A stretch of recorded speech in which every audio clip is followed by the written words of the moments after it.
پر سلام ان پر، وہ دانائے سبل ختم الرسل مولائے کل، جس نے غبار راہ کو بخشا فروغ وادی سینہ۔ نگاہ عشق و مستی میں وہی اول وہی آخر، وہی قرآن وہی فرقہ وہی یاسین وہی طٰہٰ۔ امام المرسلین رحمت للعالمین حجت حق الیقین، انتہائے منہاج عارفین احمد مجتبیٰ محمد مصطفیٰ، کہ جن کی گفتگو کلام خدا، جن کا ہاتھ ید اللہ، جن کا دیکھنا نور خدا، جن سے محبت مکمل ایمان، وہ صادق، وہ امین، وہ مملکت خداداد کے والی، وہ قلیل لیکن دنیا کی بہادر ترین فوج کے سپہ سالار، وہ شجیع، وہ بہادر، وہ سخی، وہ صابر، وہ بچوں سے محبت کرنے والے، یتیموں کے سر پر ہاتھ رکھنے والے، خواتین پر احسان کرنے والے، معذوروں سے ہمدردی کرنے والے، انسان تو انسان، جانور بھی اپنے درد کی دوا ان کے درد سے پاتے۔ زندگی کا کون سا ایسا پہلو ہے جو میں چھیڑوں اور اس کی رہنمائی ہمیں ان کی سیرت پاک سے نہ ملے؟ پاک ہستی کی ولادت باسعادت کا مہینہ ربیع الاول آ گیا ہے۔ ربیع النور تمام مومنین کو بہت بہت مبارک۔ السلام علیکم، آپ دیکھ رہے ہیں پروگرام دو ٹوک، میں ہوں کرن ناز۔ آغاز کرتے ہیں پروگرام کا۔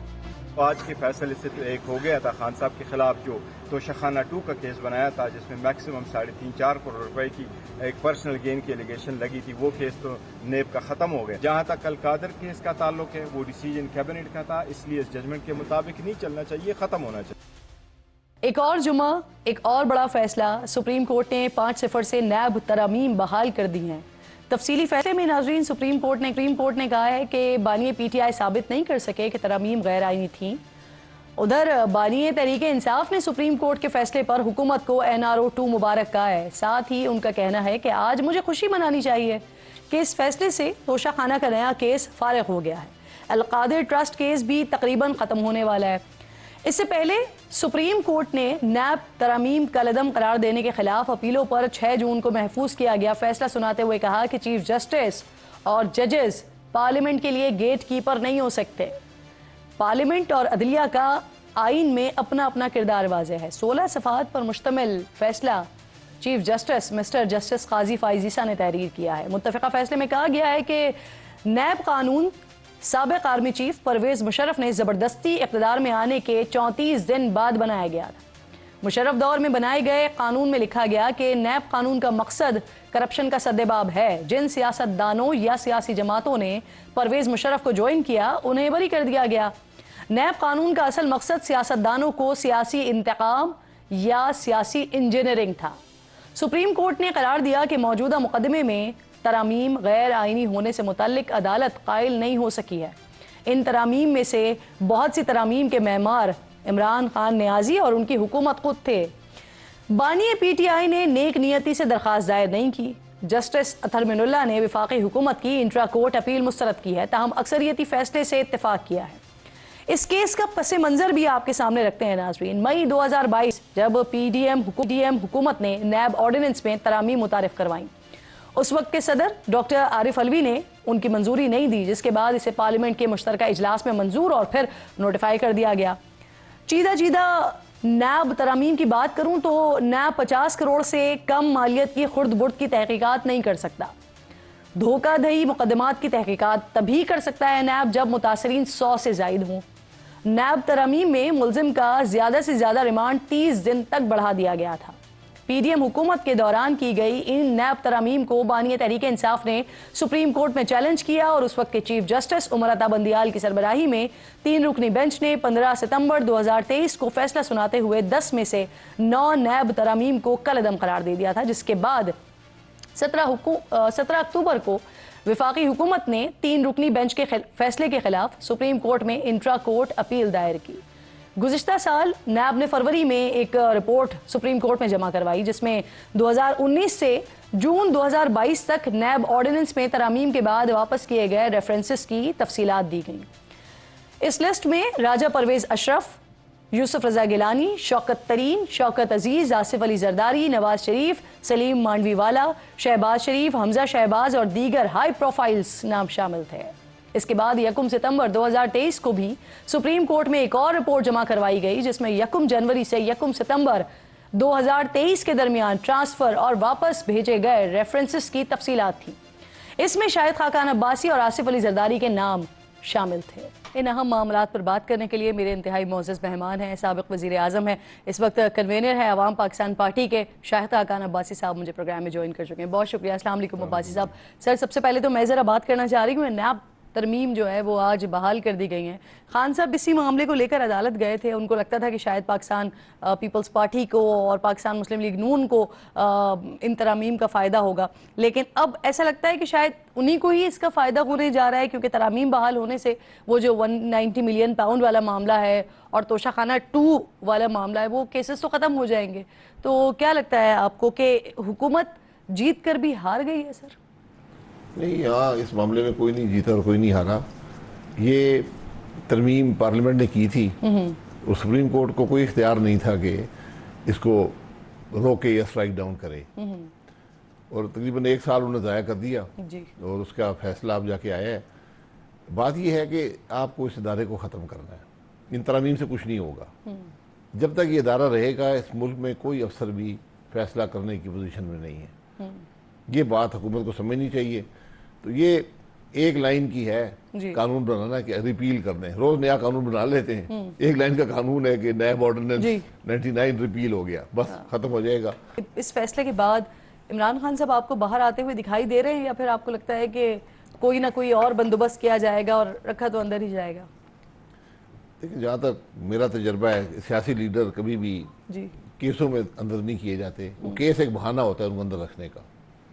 تو یہ کیس ختم ہو جائے گا، اور کیس بن جائے گا۔ کیس بنانے میں پاکستان میں دیر نہیں لگتی، 1-2 گھنٹے میں کیس بن جاتا ہے، اور اس کی حقیقت کوئی نہیں ہوتی، لیکن 3-4-5 سال بھگتے رہتے ہیں لوگ۔ ہم نے بھی بھگتے ہیں بہت کیس۔ میں تقریباً مجموعی طور پر 17 سال میں نے نیب کی عدالتوں میں گزارے ہیں، اور کوئی مجھے یاد ہی نہیں ہے، میں 40-50 انویسٹیگیشنیں اور انکوائریاں بھگتی ہیں، اور سب جھوٹی، کوئی ان میں حقیقت کا رتی بھر بھی عنصر نہیں ہوتا، لیکن صرف یہ ہے کہ آپ کو تنگ کرنا ہے، آپ کو اندر کرنا ہے۔ جی سر، آپ جب نون لیگ میں تھے تو اس وقت یہ بھی کہتے تھے کہ نیب اور ملک ساتھ ساتھ نہیں چل سکتے، بلکہ آپ کے پرانے ساتھی جو ہیں سعد رفیق صاحب اور دیگر رہنماؤں کی بھی اسی طرح کی رائے تھی، تو پھر اس وقت نیب کو ختم کیوں نہیں کیا جا سکا تھا؟ سر نہیں کی نا، اس حکومت میں بھی نہیں کی۔ سب کہتے تھے، میں بھی کہتا تھا، میں آج بھی کہتا ہوں، لیکن نہیں کی۔ اس دفعہ تو وعدہ کر کے آئے ہیں کہ ہم ختم کریں گے، الیکشن میں وعدہ تھا، اور اس کی میں حقیقت سے آپ بتا رہا ہوں، اس کو ختم نہیں کریں گے تو ملک آگے نہیں چلے گا۔ یہ جو تاثر ہے نا کہ 50 کروڑ سے کم ہے، 50 کروڑ زیادہ، یہ اس کا یہ مطلب نہیں ہے کہ آپ 50 کروڑ سے کم کی کرپشن کریں گے تو آپ بچ جائیں گے۔ اس کے دیگر قانون موجود ہیں جس میں ان کو دیکھا جائے گا۔ نیب ایک کالا اور اندھا قانون ہے، اس میں جو مس یوز کا بہت بڑا ایلیمنٹ ہے، تو اگر آپ نیب کے قوانین رکھیں گے تو یہ معاملے۔ تو عباسی صاحب ختم خود کر نہیں سکتے یا کرنے کی اجازت نہیں ملتی؟ اجازت نہیں ملتی تو گھر چلے جائیں۔ جب اجازت نہ ملے، اگر آپ وزیر اعظم ہوں، پارلیمان میں آپ کی اکثریت ہو، اس کے بعد وزیر اعظم بنتے ہیں، اور آپ کو اجازت لینی، کس سے اجازت لینی ہے؟ اجازت نہیں مل رہی تو استعفیٰ دیں، گھر جائیں۔ سر آپ نے بطور وزیر اعظم کوشش کی تھی کس کو؟ نیب ترامیم کو ختم کرنے کی، نیب کو ختم کرنے کی؟ نہیں، دیکھیں نیب کو جو معاملہ ہے نا، یہ آپ کو کنسنسس سے ختم کرنا ہے۔ اس دور میں 2013 سے 2017 تک ایک پوری کوشش ہوئی، سب پارٹیوں نے ایگری کیا، اس کی کمیٹی بھی بنی، اس میں نیگوشیشنز بھی ہوئیں، لیکن اس پر آخری وقت جب میاں صاحب پہ کیس بن گیا، وہ پاناما والا، تو یہ وہ سارے بھاگ گئے کہ اب نہیں ہوگی۔ اس کے بعد عمران خان صاحب کے دور میں بھی ایک کمیٹی بنی، میں اپوزیشن طرف سے اس کا حصہ تھا، اور وہاں سب ایگری ہوا، بلکہ ہم نے اپنی ترامیم بنا کر ان کو دیں، فاروق نائک صاحب نے اور میں نے، ہم نے ایک بڑی وسیع ترامیم تھی جس کو ان کو دی ان کو کانفیڈنس میں کہ بھئی یہ ہماری رائے ہے جس سے یہ قانون ٹھیک ہوگا۔ آپ 35 ترامیم تھی اس پہ، جی میں 30-40 تھی، تو آپ اس پہ بحث کر لیتے ہیں نیگوشیشن کے لیے، اور میں نے فاروق ڈائر صاحب کو منع بھی کیا کہ ان کو مت دیں، یہ استعمال کریں کہ این آر او مانگ رہے ہیں. 2 گھنٹے کے بعد اسمبلی کے اندر کہا جی این آر او مانگ رہے ہیں، تو وہ ترمیم بھی وہیں کی وہیں رہ گئی. تو اس کو آج ایک لائن کی ترمیم ہے، ایک سطر کی ہے، نیب ختم کر دیں. یہ بدنیتی پہ مبنی قانون تھا، اور سیاستدانوں کو توڑنے اور مروڑنے کے لیے سپریم کورٹ کہہ چکا ہے کہ یہ پولیٹیکل انجینئرنگ کا قانون ہے، اور ہم آج میرا خیال ہے 5ویں حکومت ہے اس کو دل سے لگائے بیٹھی ہے. صحیح. تو جب یہ بھی نہیں کر سکتے، اگر یہ بھی نہیں کر سکتے تو پھر آپ کی رائے میں گھر چلے جائیں. میرا خیال ہے اجازت. اب سر تھوڑا سا آگے بڑھتے ہیں. کل آبویسلی آپ نے D G I S P R کی پریس کانفرنس سنی ہوگی، بڑی امپورٹنٹ بات کی. انہوں نے کہہ رہے ہیں کہ سابق D G I S I فیض حمید نے سیاسی عناصر کے کہنے پر آرمی ایکٹ کی خلاف ورزی کی ہے. فیض حمید کا کیس سر ٹاپ سٹی سے زیادہ سیاسی معاملات میں مداخلت کا بنتا ہوا لگ رہا ہے آپ کو؟ مجھے نہیں پتا. یہ آپ نے کیس کرنا ہے کسی پر، فوج کا جو قانون ہے جو آرمی ایکٹ کی خلاف ورزی کرتا ہے اس کو آرمی ایکٹ کے تحت ٹرائی کیا جاتا ہے. ایک فوج کا ایک سمری پروسیڈنگز ہوتی ہیں کورٹ مارشل کی، اور اس میں فیصلہ ہو جاتا ہے، سزا ہو جاتی ہے. اس سے پہلے بھی ایک پریس کانفرنس ہوئی، اس میں کہا جی کہ یہ ٹاپ سٹی کوئی ادارہ ہے، اس میں کوئی دباؤ یا کرپشن کا معاملہ ہے، اور ہم دیکھیں گے کہ شاید انہوں نے کچھ اور بھی کام کیے ہوئے ہیں ریٹائرمنٹ کے بعد. ٹھیک ہے، اب انہوں نے کل کہہ دیا کہ کل بھی کوئی ڈیٹیلز نہیں آئی کہ کیا کیا ریٹائرمنٹ کے بعد، بس کہا ہے کہ وہ بھی پروسیڈنگ کریں گے. چلیں وہ آپ کر لیں. آپ نے فوجی افسر ہیں، فوج کی قانون کتابیں ہیں، ریٹائرمنٹ کے بعد بھی قانون کتابیں رہتے ہیں، اور ان کا ٹرائل اس قانون کے تحت ہوتا ہے، کسی اور قانون کے تحت نہیں ہوتا. صحیح. تو ان کو بالکل، اگر کوئی آدمی قانون توڑے، کوئی بھی قانون سے بالا نہیں ہونا چاہیے، تو ان کے خلاف کارروائی کر لیں.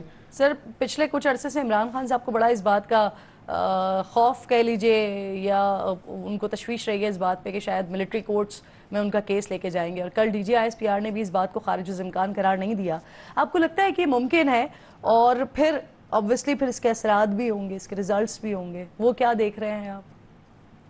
دیکھیے، جس نے بھی قانون توڑا ہے، اگر عمران خان صاحب نے آرمی ایکٹ کی خلاف ورزی کی ہے تو وہ بھی اس کے تحت ٹرائی ہو سکتے ہیں. جی، مطلب جو بھی آپ قانون توڑیں گے، حکومت کا کام ہے چارجز لگائے اور آپ کو پروسیکیوٹ کرے.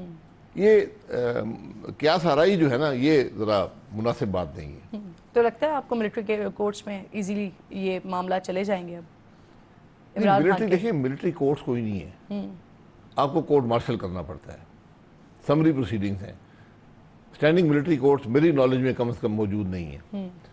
تو اب عمران خان صاحب نے اگر آرمی ایکٹ کی وائلیشن کی ہے، اگر وہ کوئی اور قانون توڑا ہے تو سول کورٹس موجود ہیں. جی، آرمی ایکٹ کی وائلیشن کی ہے تو وہ بھی کورٹ مارشل ہو سکتے ہیں، یہ بھی قانون کے اندر موجود ہے. سر عمران خان کہہ رہے ہیں کہ انہیں ڈرایا جا رہا ہے جنرل فیض کے ٹرائل کے حوالے سے، اور جنرل فیض جنرل باجوہ کی اجازت سے آتے تھے کیونکہ وہ آرمی چیف کے انڈر تھے. جنرل باجوہ کے بغیر جنرل فیض کا ٹرائل جو ہے وہ بڑی بدنیتی ہے.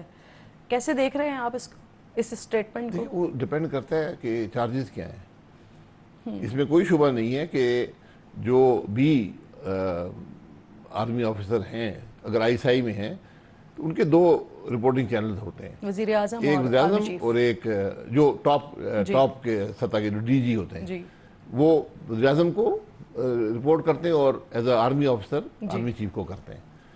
تو وہاں پہ اگر کوئی ان کو حکم ملا ہے جو انہوں نے سر انجام دیا ہے اور وہ قانون کی خلاف ورزی تھی، تو پھر وہ ٹرائی ہو سکتے ہیں. اور اس میں ایک اور پہلو بھی آتا ہے جو بڑا امپورٹنٹ ہے کہ فوجی افسر کی 2 بڑی ذمہ داریاں ہوتی ہیں. اس کو اگر ایک لافل آرڈر ملے، قانون کے مطابق آرڈر ملے، اس کو امپلیمنٹ کرنا اس کی ذمہ داری ہے. اگر وہ نہیں کرے گا تو اس کے خلاف کارروائی ہو سکتی ہے آرمی ایکٹ کے تحت. صحیح. اتنا ہی ضروری، بلکہ جو ملٹری ہسٹری اس میں یہ بتایا گیا کہ اس سے بھی زیادہ ضروری فوجی افسر کے لیے ایک ان لافل آرڈر کو اوبے نہ کرنا ہوتا ہے. اگر وہ ایک ان لافل آرڈر کو اوبے کرے گا تو اس کے خلاف کارروائی ہوگی. صحیح. جو اس کی جو مثال جو سب سے بڑی ہے کہ جب سیکنڈ ورلڈ وار ختم ہوئی تو جو جنرلز تھے جرمن آرمی کے، انہوں نے ٹرائل ہوا تھا، نیورنبرگ ٹرائل ہوئے تھے. انہوں نے یہ پلی لی تھی کہ ہمیں ہٹلر نے آرڈر دیا تھا. تو یہ سب سے وہاں ہائی لائٹ ہوا تھا کہ وہ ان لافل آرڈرز آپ کو اوبے نہ کرنا آپ کی ذمہ داری تھی. آپ نے اوبے کر کے قانون بھی توڑا ہے اور آپ ذمہ دار بھی بنے. وہ آرڈر چاہے کوئی بھی دے لیکن آرڈر سپیریئر افسر سے آتا ہے نا. جی. تو اس لیے ان لافل آرڈر دینا بھی کرائم ہے, ان لافل آرڈر کو اوبے کرنا بھی کرائم ہے.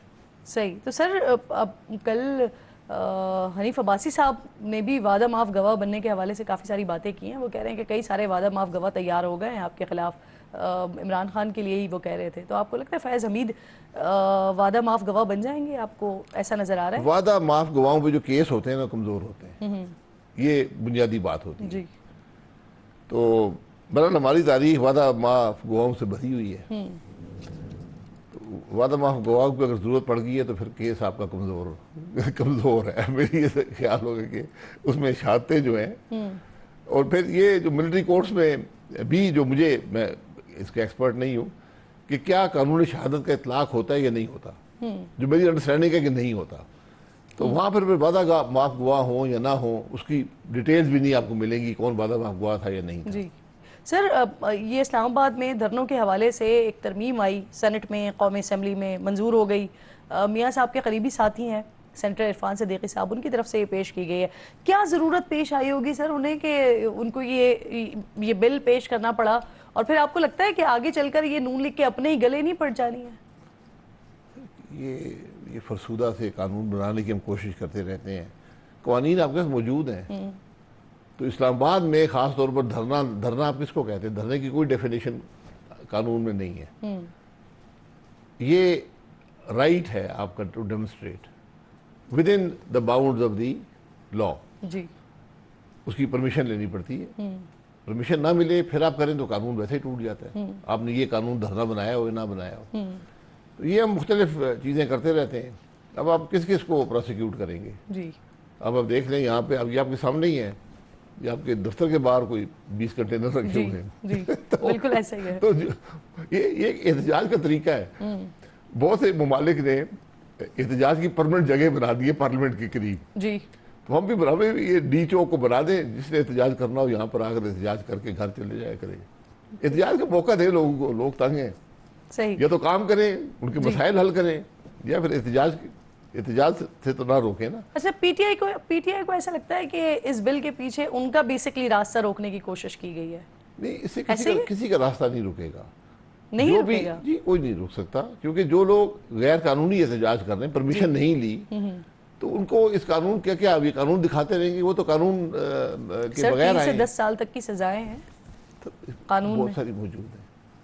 ہمارے ملک میں کلیشنکوف پہ عمر قید کی سزا ہے. جی. ہر دوسرے آدمی نے غیر قانونی کلیشنکوف رکھی ہوئی ہے بغیر لائسنس کے. کبھی کسی نے آپ نے پکڑا کسی کو؟ جی بالکل ٹھیک. سر محمود خان اچکزئی صاحب نے دعوت دی ہے آپ کو اپوزیشن اتحاد میں شامل ہونے کی, سوچ رہے ہیں؟ نہیں, میرے دوست ہیں, جب بھی اسلام آباد آتے ہیں ملاقات ہوتی ہے, ان سے ملاقات ہوئی تو تبادلہ خیال ہوتا ہے سیاست پہ. جی. تو انہوں نے جو باتیں کی میں مکمل طور پہ اسے اتفاق کرتا ہوں کہ ملک آئین کے مطابق چلنا چاہیے. جی. اور آج پولیٹیکل لیڈرشپ اکٹھی بیٹھے اور آگے کا راستہ تلاش کرے. اسے مذاکرات کی ضرورت ہے. مذاکرات فریق میں ہوتے ہیں, یہاں تو ملک ہے, یہاں پہ کوئی فریق ہم الیکشن میں ہوتے ہیں, اس کے بعد ملک کو چلانے کے لیے آگے کی بات کریں. تحریک تحفظ آئین پاکستان کا حصہ بن سکتے ہیں آپ؟ نہیں, میں نے اسے کہا تھا کہ ہم تو نئی جماعت ہیں, تو ہم آپ کی بات سے مکمل اتفاق کرتے ہیں کہ آئین پر بھی اور ملک کو آگے بڑھانے کے لیے بھی جو آپ کی کوشش ہے, یہ کوشش جماعت اسلامی بھی کر رہی ہے, مولانا فضل الرحمان صاحب بھی کر رہے ہیں. لیکن تحریک کا حصہ نہیں بنیں گے؟ نہیں, تحریک میں ہم شامل نہیں ہیں. وہ میں نے کہا تھا میں جماعت سے مشاورت کر لوں گا, لیکن شاید ابھی ہمارے لیے قبل از وقت ہے. صحیح.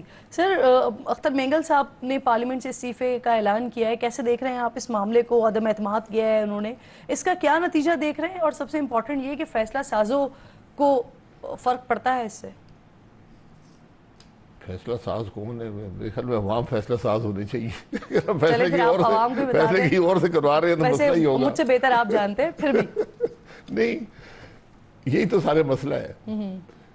مینگل صاحب پرانے سیاستدان ہیں, ان کا ایک مقام ہے بلوچستان کی سیاست میں, سردار بھی ہیں اور عوام کے نمائندے بھی ہیں. جی. یہ دو اہم ان کے پاس ذمہ داریاں ہیں، اور وہ ہمیشہ یہ میں ان کو کہتے سنا ہے کہ وہ کہتے تھے کہ بھئی ہم اپنے جو نوجوان ہیں نا جی وہ اپنا حق مانگتے ہیں، وہ ایک بہتر مستقبل چاہتے ہیں، وہ جب بات کرتے ہیں تو ہمارے پاس جواب نہیں ہوتا، اس لیے انہوں نے اسمبلی میں یہی کہا کہ میں یہاں پر تو بات کرنے کا موقع بھی نہیں ہے تو میں اپنا وقت یہاں کیوں ضائع کروں، میں جا کے ان کے ساتھ بیٹھ جاتا ہوں، میں ان کے احتجاج کا حصہ بن جاتا ہوں بجائے اس کے کہ یہاں اس فرسودہ نظام میں بیٹھوں۔ اس کے اندر بنیادی بات یہ ہے کہ آپ بلوچستان کے لوگوں کی بات سنیں، ان کو بولنے کا موقع دیں، ان کی بات سنیں، ان کی رائے کا احترام کریں، الیکشن میں جو مینڈیٹ دیتے ہیں اس کا احترام کریں۔ یہ الیکشن چوری نہیں ہونی چاہیے۔ یہ اس پاکستان کی ہر خرابی، آپ معاشی ہو، سیاسی ہو، سیکیورٹی کی ہو، اس کی بنیاد آپ الیکشن میں خرابی میں دیکھیں گے۔ بہت شکریہ آپ کا، شاہد خاقان عباسی صاحب ساتھ موجود تھے، اہم موضوعات پر گفتگو ہو رہی تھی۔ ایک چھوٹا سا بریک لیں گے ناظرین، بریک کے بعد جب واپس آئیں گے تو کیونکہ آج یوم دفاع ہے تو آپ کو لے کر چلیں گے ایل او سی پر، اور وہاں کس طرح سے ہوتی ہے معمولات زندگی، جوانوں کی زندگی دکھائیں گے آپ کو بریک کے بعد۔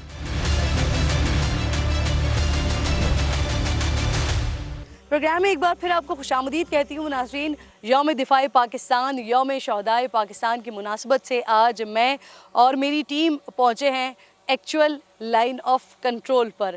میرے بیک گراؤنڈ میں آپ کو یہ کشمیر کی خوبصورت حسین وادیاں نظر آ رہی ہوں گی، لیکن جب ہم آگے جائیں گے تو ہمیں پتہ چلے گا کہ یہ ہمارے لیے سوچنے کے لیے، دیکھنے کے لیے، یہاں وقت گزارنے کے لیے، تازہ فضاؤں میں سانس لینے کے لیے تو بڑی خوبصورت جگہ ہے، لیکن جو اگلے مورچوں پہ پاک فوج کے جوان ہیں، پاک فوج کے افسران ہیں، وہ کیسے اپنی زندگی گزارتے ہیں۔ ایک وہ تھا یوم دفاع کا دن، 6 ستمبر 1965 کا دن، کہ جس کو ہم کبھی نہیں بھولیں گے، اپنے شہداء کو ہم کبھی نہیں بھولیں گے، اپنے ناقابل تسخیر دفاع کو ہم کبھی نہیں بھولیں گے۔ اور ایک وہ دفاع ہے جو ہر لمحہ، ہر گھڑی، ہر وقت، سال کے 12 مہینے، سخت سے سخت موسم، وہ چاہے سیاچن کی برف پوش پہاڑیاں ہوں، یا چاہے جون جولائی کا سخت ترین موسم ہو، یا چاہے خزاں ہو، چاہے بہار ہو، لیکن یہ دفاع ہمہ وقت سال کے 12 مہینے اور 24 گھنٹے اور ایک ایک منٹ، ایک ایک لمحہ وہ دفاع ہوتا رہتا ہے۔ میں آپ کو لے کر چلوں گی ان اگلے مورچوں کی جانب، وہاں پر جو پاک فوج کے جوان اور افسران موجود ہیں۔ آج ان کے ساتھ سارا دن گزاریں گے، آج دیکھیں گے کہ جب ہم اپنے گھروں میں سکون سے سوتے ہیں، سکون سے رہتے ہیں، تو یہ اس وطن عزیز کے بیٹے اپنی جانوں کو قربان کرنے کے لیے شہادت کے جذبے سے سرشار ہو کر کس طرح سے دن میں بھی اور رات میں بھی حفاظت پر مامور ہوتے ہیں۔ آئیے میرے ساتھ۔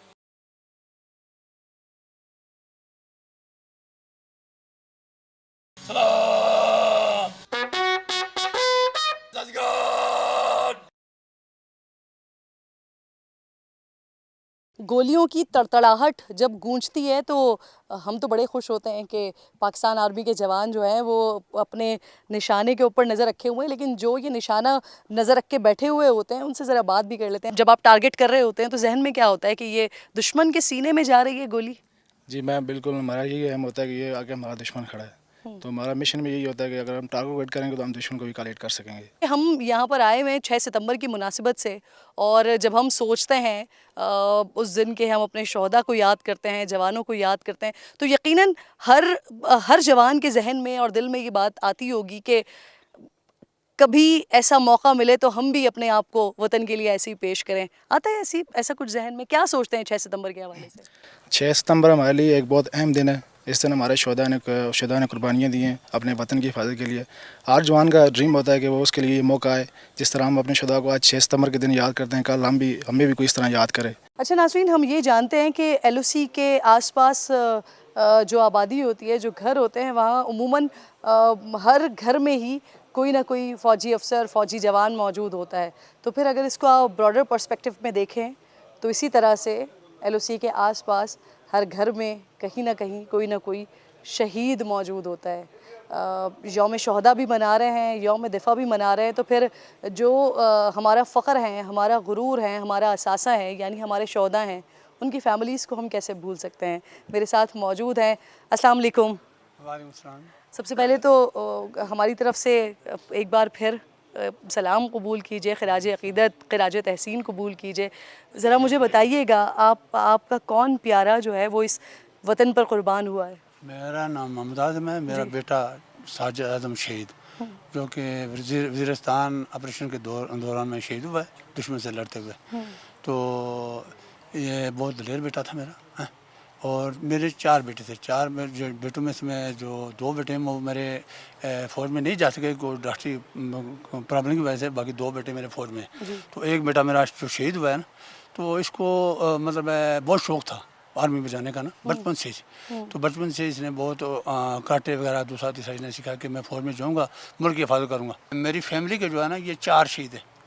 ایک میرے چاچو ہیں جو کہ 1971 میں شہید ہوئے ہیں, اور دوسرا میرا بھائی ہے 2013 میں شہید ہوا ہے. اور سر یہ آپ ماشاءاللہ 4 شہداء آپ کہہ رہے ہیں کہ آپ کے گھر میں موجود ہیں, اور آج بھی کیا باقی لوگ بھی اسی طرح سے جذبہ شہادت سے سرشار ہیں؟ ہمارے لوگ, ہمارا گاؤں جو ہے نا وہ ایک فوجی گاؤں کہلاتا ہے. اچھا. ہاں, اس میں زیادہ تر 90% جو ہے نا یہ لوگ فوجی ہیں. آپ کے گھر سے کون بھائی؟ آپ کے بھائی شہید ہوئے, اور کس طرح شہید ہوئے, کہاں پر؟ یہ بارڈر پر شہید ہوئے ہیں, کارگل جنگ میں. کارگل جنگ میں شہید ہوئے ہیں. صحیح. کون شہید ہوا آپ کا پیارا؟ ہمارا بیٹا سر. آپ کا بیٹا. آج سر بہت بڑا دن ہے, آج یوم شہداء ہے, یوم دفاع ہے. کوئی میسج دینا چاہیں گے؟ کیونکہ جو آپ میسج دیں گے نا دشمن کو, وہ دشمن کے اوپر ہیبت طاری کرے گا. سر ہمیں فخر ہے کہ بیٹا جو نا وہ بچپن سے جو اس کا شوق تھا, جب وہ تعلیم حاصل کر رہا تھا اس نے کہا کہ میں فوج میں جاؤں گا. میں نے ٹھیک.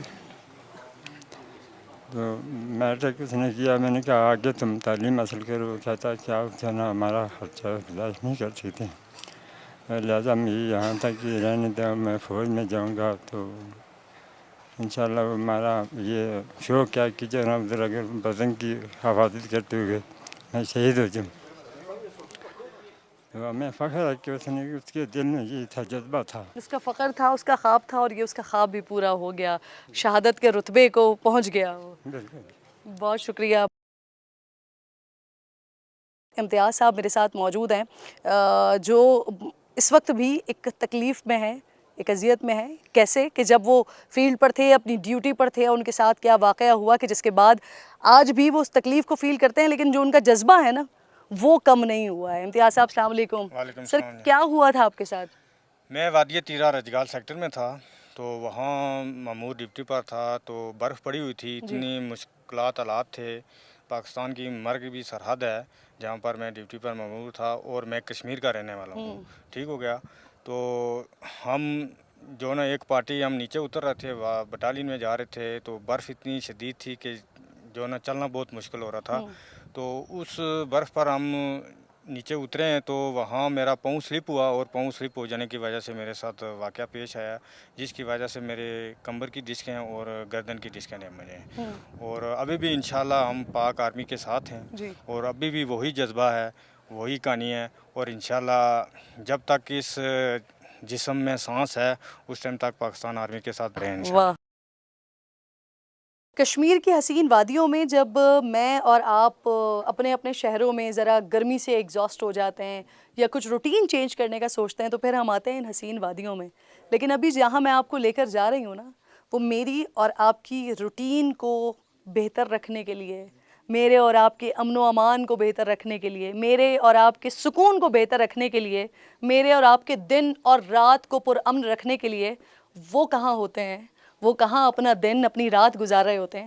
ذرا آئیے میرے ساتھ اور دیکھیے وہ جگہ کہ جہاں پر اس قوم کے بیٹے ہمہ وقت اپنا فرض ادا کر رہے ہوتے ہیں. سردی ہو, گرمی ہو, خزاں ہو, بہار ہو, برف باری ہو رہی ہو, یہ ویپن اور اس ویپن کے ساتھ یہ سپاہی, یہ پاک فوج کا جوان, یہ اس قوم کا بیٹا یہاں پر ہمہ وقت موجود ہوتا ہے. جی بالکل, ہم یہاں پہ موجود ہوتے ہیں, صحیح. اور بھرپور طریقے سے ہم ڈیوٹی سر انجام دیتے ہیں. گھر یاد آتا ہے ویسے؟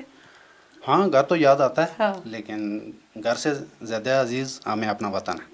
واہ ہمیں اپنے وطن سے پیار ہے. واہ، تو ہمارا وطن ہے تو ہم ہیں، تو ہمارے اور گھر ہمارے ہیں. گھر والے بھی. واہ سر، بہت خوبصورت، بہت شکریہ. یہ وہ اطمینان ہے، یہ وہ سکون ہے. آپ نے سنا کہ انہوں نے کیا کہا کہ وہ گھر نہیں، اس سے زیادہ یہ زمین ہے، یہ مٹی ہے، یہ وطن ہے. تو میں ہوں، آپ ہیں اور ہمارے گھر ہیں.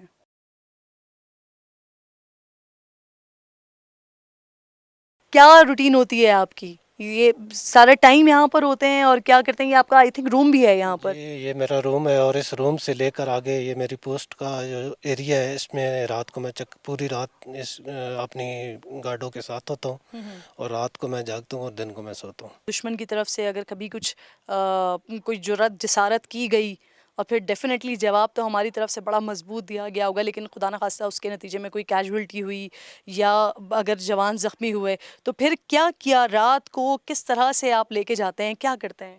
اگر کوئی اس طرح کا واقعہ ہو جائے تو ہمارے پاس ادھر ٹیچر موجود ہے اور فرسٹ ایڈ ہمارے پاس موجود ہے. سب سے پہلے تو ہم اس کا بلڈ جو ہے وہ اس کو روکتے ہیں. اس کے بعد یہ ساتھ ہی ہمارے کمپنی ہیڈ کوارٹر میں نرسنگ موجود ہے تو اس کے پاس بھجوا دیتے ہیں اور وہ پھر ادھر سے ایمبولینس نیچے لے جاتی ہے. اور انہی پرخطر راستوں سے جوان جو ہیں وہ اسٹریچر کو اٹھا کے یا ٹیچر پہ اٹھا کے لے جاتے ہیں یا بندے کو کندھے پہ بھی اٹھا کے ہم لے جا سکتے ہیں. صحیح کیونکہ سٹیچر بھی لے کر وہ 4 بندے چلتے ہیں تو تھوڑا راستہ مشکل ہے تو ہم اکیلا بندہ بھی اٹھا کے لے جا سکتے ہیں. اگر آپ کی اجازت ہو، کیونکہ آپ کا یہ کمرہ ہے، تو اگر میں آپ کا کمرہ دیکھنا چاہوں، کیا آپ کی اجازت ہے؟ پلیز آپ میڈم دیکھ سکتی ہیں. پلیز ذرا آئیے اور دیکھیں کہ یہاں پر جوان اپنی زندگی کیسے گزارتے ہیں جب سرحدوں کی حفاظت پر مامور ہوتے ہیں. تو یہ ایک کمرہ ہے، یہ مٹی کا کمرہ، مٹی سے بنا ہوا یہ کمرہ، اور اس کمرے میں فیسلٹی کہہ لیجئے آپ، یہ فیسلٹی. اور شاید ان سولجرز کے لیے یہ جو بستر ہے جس کو آپ دیکھ سکتے ہیں کمرے کو، تو ان کا جذبہ شاید اس بستر کو مخمل سے بھی زیادہ قیمتی بنا دیتا ہوگا. ایسا ہی ہے سر؟ جی بالکل. بہت یہ جب ہم رات کو ڈیوٹی دے کے صبح آرام کرنے کے لیے آتے ہیں تو ہمیں ادھر بڑی سکون کی نیند آتی ہے اور ہم ادھر ایسے محسوس نہیں ہوتا ہے کہ ہم گھر میں ہیں یا فوج میں ہیں.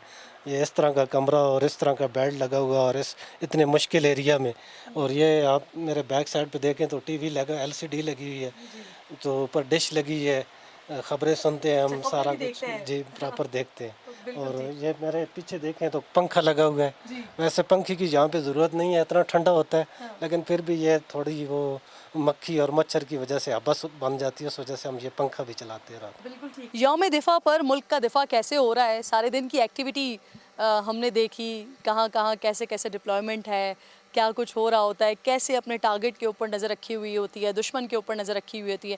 اب یہ رات کا پہر ہے اور رات کے اس پہر آپ کو میرے سامنے یہ جوان دکھائی دے رہے ہیں جو مکمل تیار ہیں، اور وہ کیا کریں گے ان سے ہی پوچھیں گے. السلام علیکم سر. وعلیکم السلام. کیسے ہیں آپ؟ الحمدللہ میں پیٹرولنگ کمانڈر ہمارے ساتھ موجود ہیں.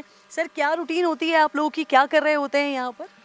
پیٹرولنگ میں ہم یہاں پہ پوسٹ سے نکلتے ہیں اور ٹیکٹیکلی موو کرتے ہوئے ہم جاتے ہیں دشمن کی نقل و حرکت کو مانیٹر کرنے کے لیے، اور اگر کوئی دشمن کوئی کارروائی کرتا ہے تو اس کو فوری جواب دینے کے لیے. اس کی ضرورت کیوں پیش آتی ہے؟ کیونکہ میں جتنا یہ روٹ ابھی کور کرتے ہوئے آئی ہوں، دیکھتے ہوئے آئی ہوں، تو جگہ جگہ تو پوسٹ موجود ہیں. تو یہ پیٹرولنگ کی ضرورت یہاں پر کیوں پڑتی ہے؟ کیا چیز آپ لوگ کور کر رہے ہوتے ہیں؟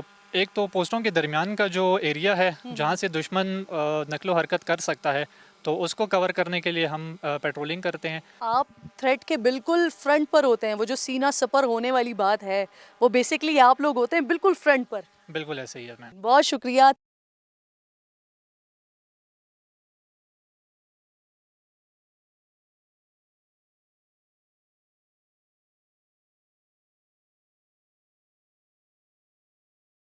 ناظرین، آج میں ویسے بہت قریب سے LOC کو اس وقت کور کر رہی ہوں. جو پیچھے آپ کو میرے برقی کمکم نظر آ رہے ہیں نا، جو شاید آپ کو لگ رہا ہے کہ پہاڑوں کی خوبصورتی کے لیے لگائے ہوئے ہیں، تو یہ کس لیے لگائے ہوئے ہیں؟ میرے ساتھ کمپنی کمانڈر میجر طلحہ موجود ہیں ان سے ذرا پوچھتے ہیں کہ یہ کیا ہے، یہ برقی کمکمے ہیں، یہ سجاوٹ ہے، یہ یوم دفاع منایا جا رہا ہے یا پھر یہ دفاع کے لیے کچھ بنایا ہوا ہے کیا؟ اچھا میم، سب سے پہلے لائن آف کنٹرول کا بتاتا ہوں کہ یہاں سے صرف 250 میٹرز اوے ہے، چونکہ وہ ڈیپتھ ایریا ہے، یہاں سے ابھی ڈائریکٹلی نہیں دیکھ پائیں گے. لیکن برقی کمکموں کا آپ نے ذکر کیا ہے، یہ اینیمی کی پوسٹوں کے سامنے اس نے سیکیورٹی لائٹس انسٹال کی ہوئی ہیں، یہاں پہ اس کے سیکیورٹی کیمراز بھی ہیں اور پوسٹ کے بیچ کو وہ گارڈ کرنے کے لیے پیٹرولز بھی رن کرتا ہے. اور اس کے علاوہ اینیمی کا ڈیفینس انہی لائٹس کے اندر ہے. مینلی ہم اپنے ڈیفینس کو ایسے ٹیک اپ کرتے ہیں کہ ان بنکرز کے اندر ہم نے ویپن لے کیے ہوئے ہیں، ہمارا ammunition all the time ready ہے، with no fraction of time we can respond to enemy, اور یہ ہماری ڈیلی کی روٹین یہاں پہ ہوتی ہے. اچھا سر، جو فیلڈ پہ موجود ہے نا، آپ ہیں، آپ کے جوان ہیں، آپ تو اس چیز کو بہت اچھے سے انڈرسٹینڈ کرتے ہیں نا. آپ کو پتہ ہے کبھی کبھی ایسا بھی ہوتا ہوگا کہ آپ کا دل چاہ بھی رہا ہوتا ہوگا، تب بھی آپ کے لیے پرائرٹی یہی جگہ ہوتی ہوگی. لیکن فیملی میں ڈیفینیٹلی آپ کا بھی اسی طرح سے سارا سسٹم ہوتا ہے جیسے ایک سویلین کا ہوتا ہے، شادیاں بھی ہوتی ہیں گھر میں، کوئی ایمرجنسی بھی ہو جاتی ہے. گھر والے اس چیز کو کیسے انڈرسٹینڈ کرتے ہیں؟ ایگزیکٹلی جب میں فوج کو جوائن کر چکا ہوں تو انہیں پتہ ہے میری لمیٹیشنز کیا ہیں. میرا یہاں پہ بارڈر پہ اویلیبل ہونا مینڈیٹری ہے، مور امپورٹنٹ ہے. تو میں نے یہ دیکھا کہ وہ بہت سارے ایونٹس کو میرے بغیر بھی کور کر لیتے ہیں، مینیج کر لیتے ہیں. ان کا بھی مورائل ایسا ہی ہے جیسے بینگ اے سولجر میرا مورائل ہے.